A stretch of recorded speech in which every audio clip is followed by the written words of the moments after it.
Hey guys, welcome back to part 3 of the racing rig build. If you haven't seen the previous 2 parts, I'll put a link in the description of both of those videos. They're just kind of an overview of this sim racing rig that we're building.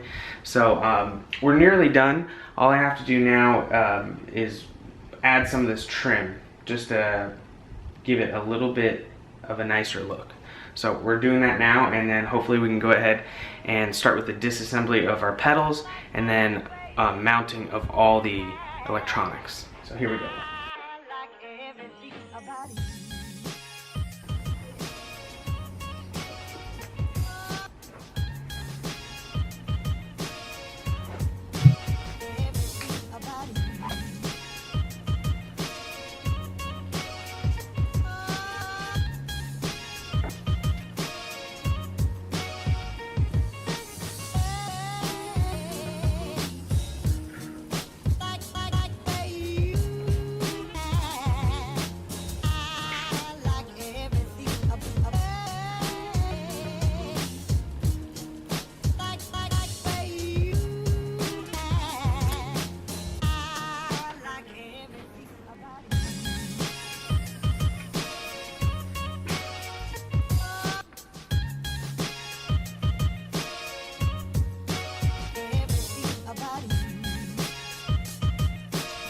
Alright, seat goes on next.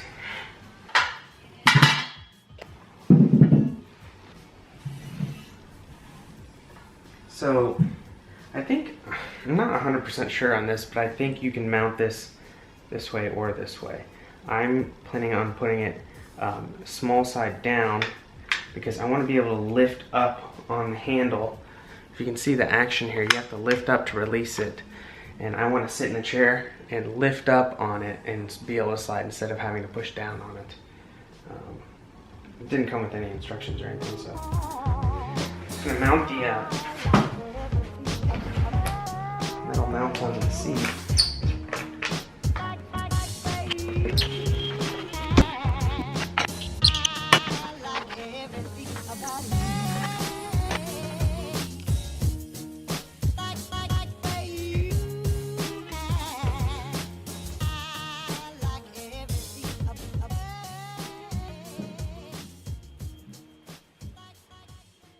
Now that we have the seat on there, we're just gonna see where these sliders can go.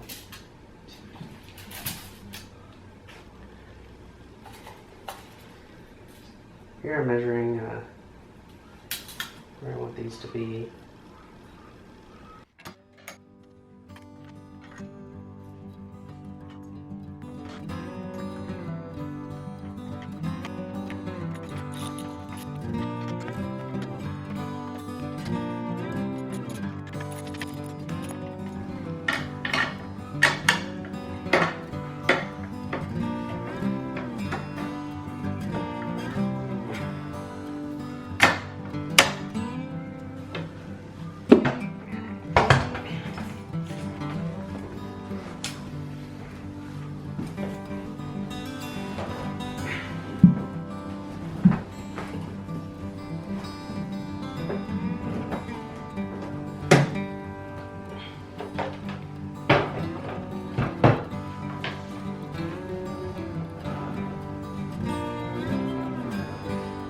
I think this looks okay. I think I might need to lower the seat some, but...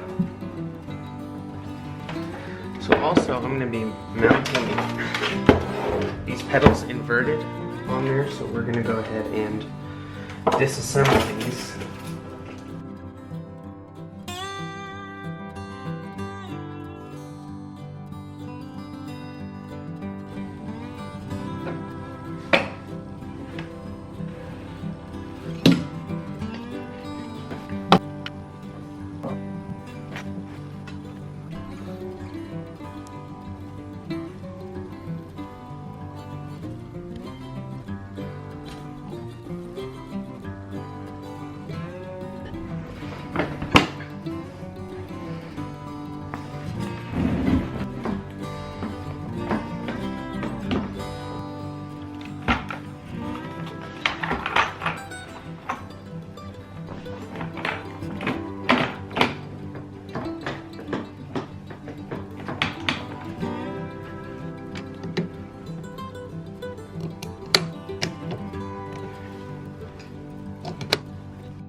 So slight change of plans for the rig. I was going to do a triple monitor setup, but because of the limitations of cost, I'm just going to go for one larger screen. I used to have this, it's in the corner here, but this old 19-inch screen, but I got a 32-inch screen that we're going to use for this. So that's going to go on last, but we're going to work on mounting it and wiring this thing so we can get playing on it.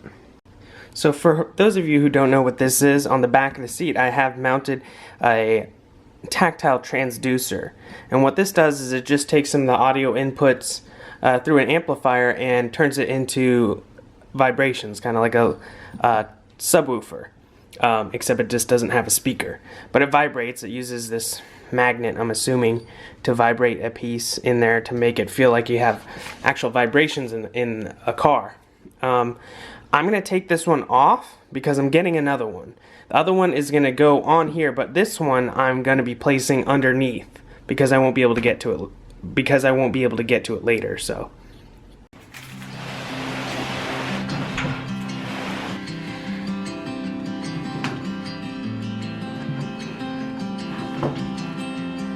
we're just going to kind of figure out where we're going to put all this stuff.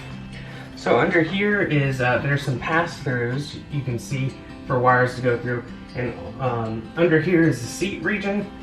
Over here is the pedals. Underneath the seat I'm going to be placing the subwoofer.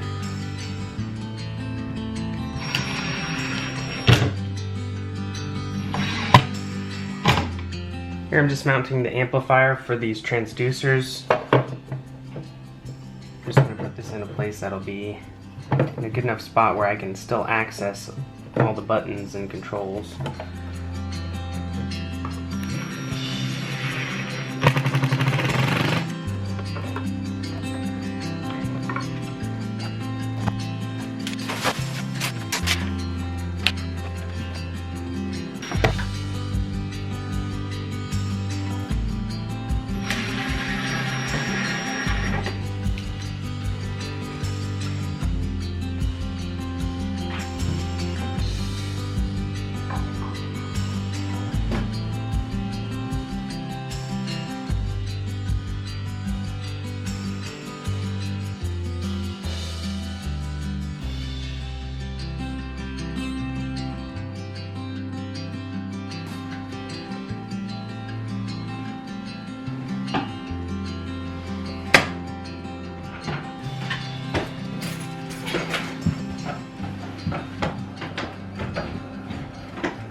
Well, now that the project's 99% done, I figured I'd give you some of my thoughts on it.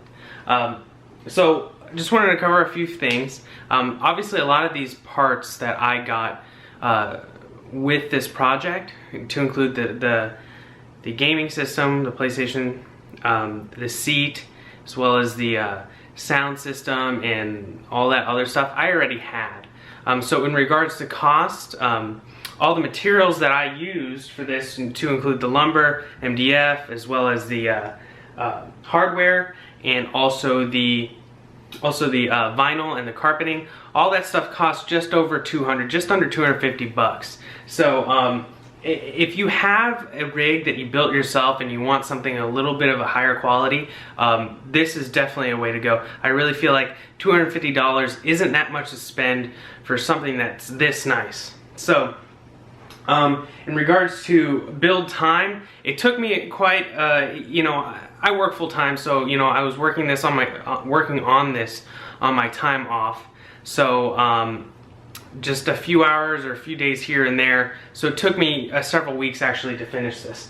The big thing for me was I really took my time with this project in regards to making sure I measure twice, cut once. I took my time with the upholstery and just the fit and finish, because this is at the end of the day, it's kind of like a piece of furniture. So I wanted it to look nice in my office where it's going to stay for the duration of its existence. So I am really, really pleased with the way it came out. I couldn't be happier. I'm not super well versed in the ways of woodworking or assembly or anything like that, the biggest factor of the fit and finish of this project is just me taking my time with it. So I took my time, and it really came out nice. So the design of the Ricmotech RS1, I will say, in regards to the way it's shaped, I will say one of the downsides that of the Ricmotech RS1 shape is I would say the ingress and egress is not the best. I'm not a super big person. I'm 5'9", so getting in and out of this thing isn't super difficult for me, but I imagine if you're a bit larger, it would be kind of limiting. In regards to size, also, if you're really short, with your legs stretched out, reaching the pedals may be a problem. You'd have to get an adjustable seat. With the adjustable sliders that I have, it added to the height of the seat. That's another thing I'd change. I think here in the future, I'm gonna lower that seat down as much as it can go, because I like to sit low down when I'm driving, because I don't have that full range of motion that I like when I'm driving these cars in the game. I wanna be able to, you know, go lock to lock without much problem. So I definitely wanna lower that seat down. Also, the pedal assembly. So that was one of the bigger changes on this racing rig project, was to disassemble the pedals. With the inverted pedals, I do like that a lot. I like the inverted pedal feel. However, the way I mounted them, I feel like the brake is a little too close to the gas, so I'm gonna have to adjust that. It makes heel towing a little bit more difficult. But with that being said, the inverted pedal setup, when it comes to heel and towing, having the pedals inverted is a big advantage in and of itself. So that pedal placement is an easy fix. So for sound, with this project being made predominantly out of MDF and wood, with me mounting the tactile transducer underneath, I definitely feel the vibrations through the rig a lot more. So that's a definite plus. I'm also gonna purchase another tactile transducer and put it on the back of the seat again, so I'll have two. So that's gonna add to the experience also. What else can I say? Like I said, I'm really pleased with the way this project came out. If you do decide to go with the Ricmotech RS1 route, I would say it's a definite recommendation. They made it relatively simple, the build process with the instructions as well as the templates. It's easy to cut out. If you don't have to go to this extent in regards to upholstering it. If you want to keep it bare bones, the base system itself with the G27 is a really nice setup for your man cave or your garage or your office. This one is going to be in my man cave / office. So if you like this project, let me know what you guys think down in the comments. You can find me at my website at autoexistence.com. I post updates to my YouTube channel on there, as well as Facebook at AutoExistence and Instagram at AutoExistence. So thanks again for watching, guys. I hope you really like this video. See you next time.